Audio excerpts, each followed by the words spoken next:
विभागनी।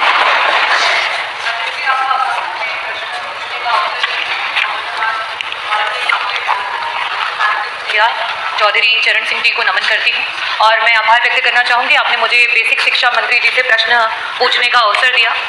अध्यक्ष जी, मेरा प्रश्न जो था शिक्षा विभाग के पिछले किए हुए कृत्यों से जुड़ा हुआ था, क्योंकि अभी कुछ दिन पहले ये देखा गया कि विभाग के द्वारा कई सारे प्राइमरी स्कूलों को बंद किया गया मर्जर के नाम पर, और जब उसका कारण पूछा गया तो ये बताया गया कि उन स्कूलों में जो है बच्चों की संख्या कम है। तो मेरा प्रश्न जो था मंत्री जी से ये था कि सरकार ने विगत 9 वर्षों में बच्चों की संख्या बढ़ाने के लिए क्या कोई योजना बनाई थी, और अगर कोई कार्य किया था जिससे कि प्राइमरी स्कूलों में बच्चे बढ़ सके तो उस योजना की वजह से क्या लाभ हुआ और कितने बच्चे बढ़े। अध्यक्ष जी, उत्तर जो है वो बड़ा ही निराशापूर्ण है, और उत्तर ये रहा कि कोई बच्चे नहीं बढ़े हैं। और योजना का क्योंकि मंत्री जी ने जिक्र नहीं किया, इसका मतलब कि सरकार ने कोई योजना बनाई ही नहीं कि सरकारी स्कूलों में जहां गरीब के बच्चे पढ़ते हैं, जहां पीडीए के बच्चे पढ़ते हैं, वहां उनको अच्छी शिक्षा दी जा सके।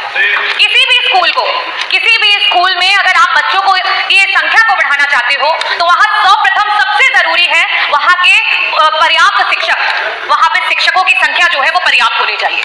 दूसरी जो सबसे जरूरी चीज है वो है शिक्षक, और साथ ही साथ जो बच्चे वहां पढ़ रहे हैं उनकी शारीरिक और मानसिक दुरुस्ती। और लास्ट में जो मंत्री जी कायाकल्प की बात कर रहे थे, खैर वो तो काया और कल्प सभी धरातल पर देख सकते हैं, जो कि है बेसिक इंफ्रास्ट्रक्चर। खैर एक बात को बेसिक इंफ्रास्ट्रक्चर को कॉम्प्रोमाइज भी कर सकते हैं, लेकिन जिन स्कूलों में टीचर्स ही नहीं है, जिन स्कूलों के टीचर्स प्रताड़ित हो रहे हैं, वहां पे हम कैसे चाहेंगे और कैसे पा पाएंगे कि हमारे बच्चे बढ़ रहे हैं।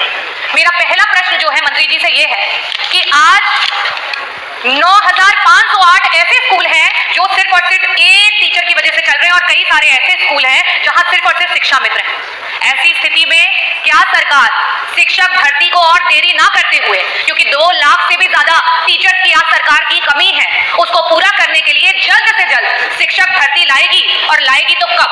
और साथ ही साथ जो हमारे शिक्षा मित्र उतना ही काम कर रहे हैं और उनके पास जो है टेट क्वालिफाइड है, उनका समायोजन करने या उनका मानदेय जो है उसको बढ़ाने के लिए सरकार कब विचार करेगी?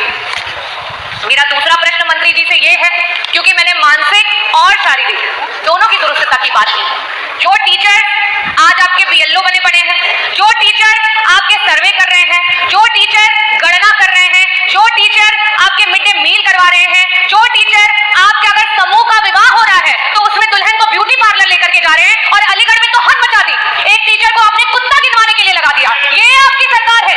ये हम कहते हैं कि हमारा जो गुरु होता है, गुरु ब्रह्मा, गुरु विष्णु, और आपने गुरु को कहां ला करके पटक दिया। ये आपकी सरकार है। मैं ये पूछना चाहती हूँ, क्या ऐसी मानसिक उत्पीड़ना के साथ आप ये कर पाएंगे कि हमारे प्राइमरी स्कूल के जो है बच्चे बढ़ पाए? मेरा प्रश्न आपसे ये है कि अंतर जनपदीय आज 10-10 साल से टीचर्स बैठे हुए हैं, उनके ट्रांसफर्स नहीं हो पा रहे हैं। ऐसी स्थिति में क्या सरकार, जो हमारे टीचर्स हैं 1,86,000 ऐसे टीचर्स हैं जो कि टेट के बिना ही उनको नौकरियां मिली, आज उनके ऊपर टेट की मार आ गई है।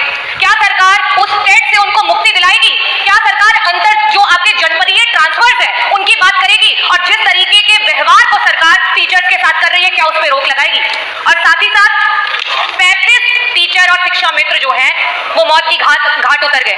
बीएलओ के रूप में वो काम कर रहे थे और उन्होंने आत्महत्या कर ली।